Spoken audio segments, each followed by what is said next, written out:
আপনারা দেখছেন JTB24BD.com, সাথেই থাকুন। খুব বেশি গুরুত্ব না পাইলেও বছরে একদিন অথবা ইলেকশনের দিন তার খুব গুরুত্ব।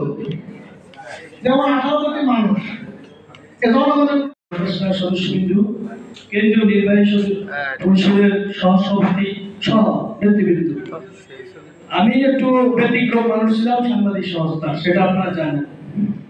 সমস্যা আমার নিয়ে হতো, সমাধান আমাকে বেশি করতে হয়েছে, যেটা আমরা ওর সাথে দীর্ঘদিন মাঠে কাজ করেছি। প্রথম যখন আমাদের কাবুল ভাই ঢাকাতে এসে সাংবাদিক সংস্থাকে উজ্জীবিত করা শুরু করেছে, একটা পর্যায়ে উনি এরকম ভাবে দৌড়াতেন, আমরা মনে করতাম যে বলা হয় ওনার একটা স্বার্থ আছে।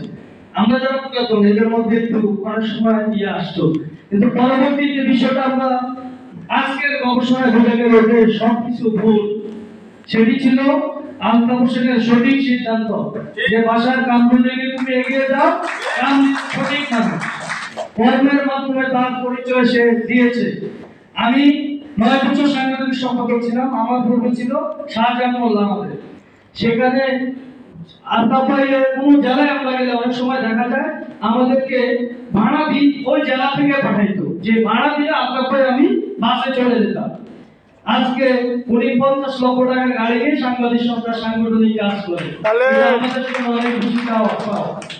একটা ক্ষেত্রে দেশের পরিবর্তনে যে আমাদের নতুন সভাপতি নির্বাচিত হয়েছে, কিন্তু এটি মহাসচিবের মুখে শুনবেন যে 28 ডিসেম্বর সভাপতি আমি হওয়ারই সম্ভাবনা ছিল।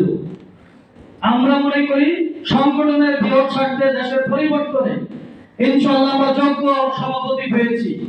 আমি কোরবানি চাই, ব্যক্তি মমিনুর সাহেব কোথায়কার বগুড়া না চাঁদপুরে সেটা বেশি নয়। সাংবাদিকদের সংগঠন জাতীয় সাংবাদিক সংস্থার সভাপতি আমরা, ইনশাআল্লাহ আমাদের সভাপতির ক্ষেত্রে কোথাও যদি কথা বলতে হয় আমরা আজ থেকে শক্তভাবে রাজপথে কথা বলতে এক মুহূর্ত দ্বিধা বন্ধ করবো না, আমরা সেখানে প্রতিবাদ করবো। আজ থেকে সে জাতীয় সাংবাদিক সংস্থার সভাপতি, সেটাই আমাদের নলেজে থাকবে, ব্যক্তি কোনো স্বার্থ নিয়ে কথা চলবে না। আরেকটি বিষয় হলো আমরা অন্যদেরকে সম্মান করতে শিখেছি। এখানে অনেকে আছে সাংবাদিক সংস্থা এসেছে, বেশিরভাগই অনেক দূর থেকে এসেছে, তারা সুস্পষ্ট জানে কাবুল ভাই সম্পর্কে। এই লোকটা কেন জানি ধরায় আমরা নিজেরাও জানি না অনেক সময়, কিন্তু আজকে সেটার প্রতিফলন জাতীয় প্রেস ক্লাব দেখেছে, যেখানে বসে আপনারা বক্তব্য রাখছেন।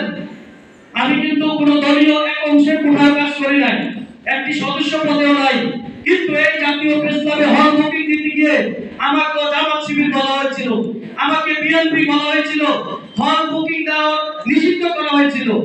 সারণ ভাই সাক্ষী, আমি বিভিন্ন নেতার সাথে বুঝা তারপরে এই বরাদ্দ দিতাম, হল বুকিং দিতাম।